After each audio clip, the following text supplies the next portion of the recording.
Spinal posture.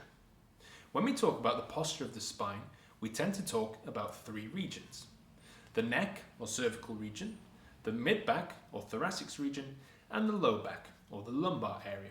There is the sacrum and the coccyx, but we won't be talking about those today. Let's start with the neck. When we talk about neck posture, what we tend to talk about is how far forward or how far back it is. Now, why we need to consider this is the weight of our head. Our head is like a big bowling ball sitting on our shoulders. Think about where the middle of the weight of your head is. So the midline of your head, the center of gravity. And that tends to lie around the front of your ear. That tends to be the middle of your head. And we want this middle area to be over our shoulders and our thoracic cage as best as we can. Now we can think of the middle of our shoulders as being the tip of our collarbone. So take your collarbone, follow it along, and you'll feel the little nub at the end. That's the middle line of your chest. Now we want this to be in line with this. So the front of your ear should be in line with the end of your collarbone. That's good posture. And for every 2.5 centimeters we move forward, we actually increase the weight of our head theoretically by 5 kilos. So for every 2.5 centimeters, the amount of work your muscles has to do actually increases quite a lot. For every inch, 10 pounds. So what we need to do, make sure our chin is tucked in. So chin tuck is the key. But we need to think about the chin tuck. We don't want to bring the chin to our neck like that, because what that does is activate the big strap-like muscles in the front of the neck, the SCMs, or the sternocleidomastoid. Now this muscle is the same muscle that gets tight in torticollis, and we don't want to activate it here either. What we want to activate are called the deep neck flexors, such as the longus coeli. These are muscles that lie really deep in the neck, and they help bring the neck very gently in. It's not a big range of motion compared to the big SEM muscles in the front that will give you that double chin look. The deep neck flexors are very subtle.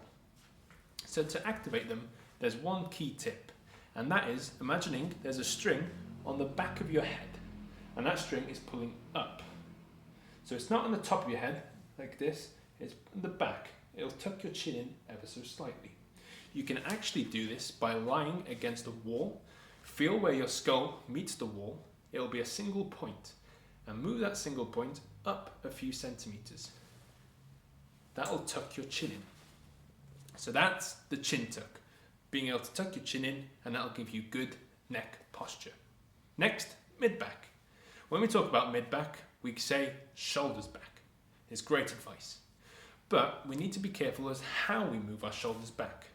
We want to avoid squeezing our shoulder blades together, activating the muscles between the shoulder blades, the rhomboids, that are already prone to being tight in our everyday lives, so we don't need to increase it further. The way we want to bring our shoulders back is by extending our spine. Another note, we don't want to extend our spine through the top of our chest. We don't want to lead with our chest, because that almost encourages bringing your shoulder blades together and actually encourages you to lean a bit too far back, because your thoracic spine does naturally have a curve to it, which is fine to have. So imagine again another string, but this time attached to the bottom of your breastplate, your sternum, and it's pulling from here up. It's a very, again, subtle movement, but hopefully from pulling from here rather than from here, you should have a good amount of extension through your back. So that movement coupled with the chin tuck, and we have good posture in our mid-back and neck. Finally, the lower back. When we talk about lower back posture, really what we talk about for most people, although there are exceptions, is pushing our belly too far out. Pushing our belly too far out loads the joints in the back. Now, this is why pregnant people often get lower back pain, because their bellies are pushed out, plus there's increased weight, which are two great things to cause lower back pain. So we want to aim to not stick our stomach out. So we want to have a nice neutral spine. To achieve this, first find your ranges of motion of your lower back How far forward does it move? How far back does it move? To do this, sit in a chair, push your belly out. This will rock your pelvis forward. This is the front range of motion. Now, tuck your belly in and push your pelvis backwards, like this, slouching. This is the back range of motion. So now, rock backwards and forwards between those two positions. This is the range of motion in your lower back. Now, try and find the middle of those two, and that will be a neutral spine. And that's what we want to try and achieve in all our positions during the day. Now, a quick tip, if you're somebody who sits down at work and is naturally to stand quite tall, try and sit on the back of your bum. So don't sit flat on the middle of your bum. Try and tuck under a little bit and sit on the back of your bum, in the back pockets. This will bring your pelvis forward and hopefully make it easier to not push your belly out as we sit. Now, the opposite world is if you're somebody who leans forward as you work.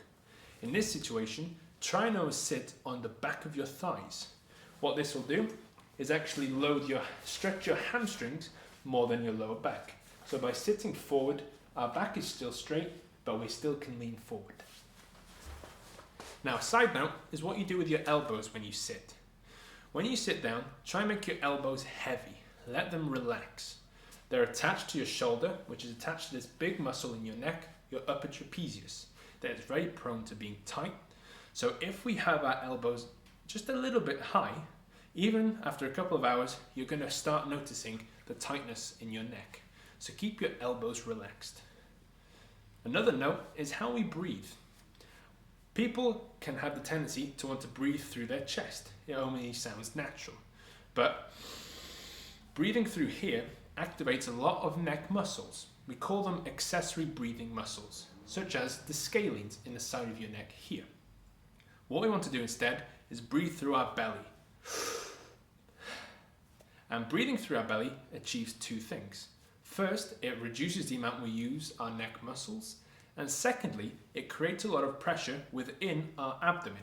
It increases intra-abdominal pressure. And this acts like a belt around our lower back.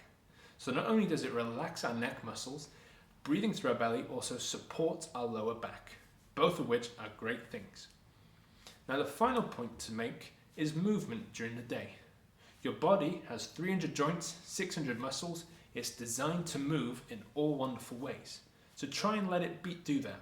If you've got a chair that moves up and down, move it up and down. If you've got a desk, the same thing. Try and move as much as you can throughout the day. Your body would much prefer move in lots and lots of different positions than it would to stay in one single position for hours. It's the same reason that yoga is so good for you. The positions might be weird, but your body loves to move. So try and move. Now, if this isn't really a possibility, at least try and take frequent breaks. Breaks don't have to be long, 5 seconds, 10 seconds, 15 seconds. They can be short. Now, if you are taking these short breaks, try and achieve an immaculate posture. So to do that, use the tips we've gone through already.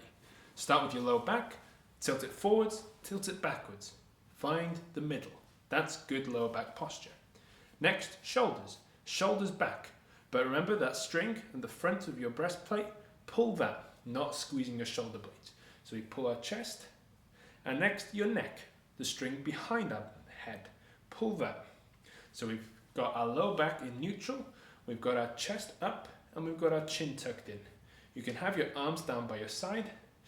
Take a nice deep breath in and deep breath out. And relax into it. You can do this for a few minutes, or if you've only got a few seconds, you can just do it for a few seconds. Just try and take regular breaks. Thank you.